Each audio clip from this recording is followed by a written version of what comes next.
This is the House Foreign Affairs Subcommittee hearing on Russian bounties, July 9th, 2020. Thank you. All right, we're going to go to Mr. Liu. Thank you, Mr. Chair. And I want to thank all their panelists for being here today.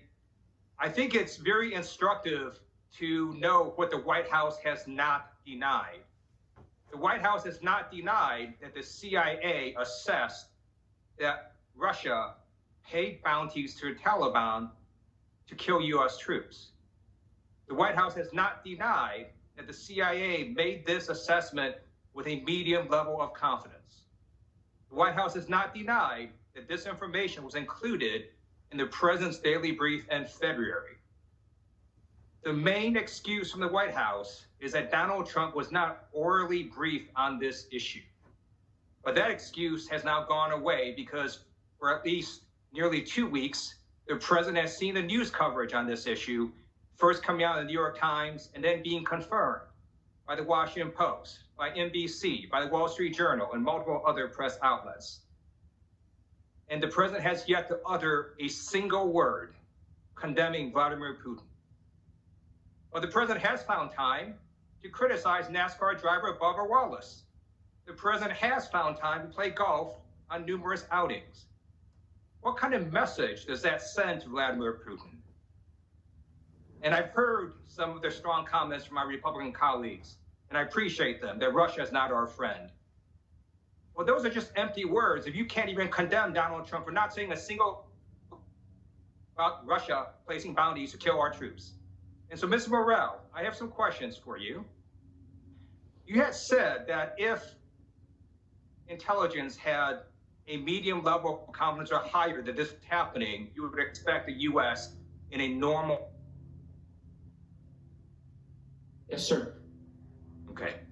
And I've heard some of my Republican colleagues use the word, verify or validate. That's not how intelligence works at all, right? You just have confidence levels. It's nearly impossible to verify or validate a fact. For example, when Obama sent in the strike to kill Osama bin Laden, no one was 100% sure that Osama bin Laden was there. Isn't that right? You just had confidence levels in intelligence, General. Yes, sir. You never have certainty in intelligence. Okay. And based on the numerous non-denials from the White House, it's very clear this is not a hoax. And so what I want to understand is, and this is from any of the panelists, what kind of message is this sending to Russia and Vladimir Putin when the President of the United States cannot still utter a single word condemning Russia, not just for the bounty program, but just for generally arming the Taliban, right? No one disputes that. And the President can't even condemn that. So what kind of message do you think, panelists, that sends to Russia? So I'll jump in first here, Congressman. Vladimir Putin, one of his strategic tactics, one of his tactics is to divide us as a people, is to have us at each other's throat. So he must be very pleased with the arguments we're having politically about this issue. Well, so let me follow up on that. I find it fascinating that so many Republicans are bending over backward to give Russia the benefit of the doubt. I do not understand that. I personally served on active duty in the United States military. It's very clear that Russia is not our friend and Putin is not our buddy. We should not be giving Russia the benefit of the doubt. We should be giving the CIA the benefit of the doubt. I also want to make another point, which is the Republicans are bringing up, for example, Soleimani and how there's also intelligence about him. Well, yes, and Democrats agreed. There was a lot of intelligence on him that he was a bad guy. That was never the dispute. Intelligence was never the dispute. The dispute was there an appropriate use of force authorization to take him out? I believe there was not. And second, what were going to be the consequences if we did that?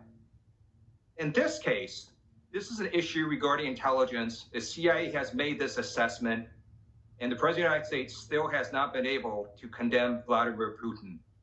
I cannot understand that. And for Republicans who remain silent on this, you are rewarding Putin. And with that, I yield back. Thank you, Mr. Liu. I'll now go to Mr. Keating from Massachusetts. Well, thank you. I had a question for Dr. Wallander, but for the rest of the panel as well.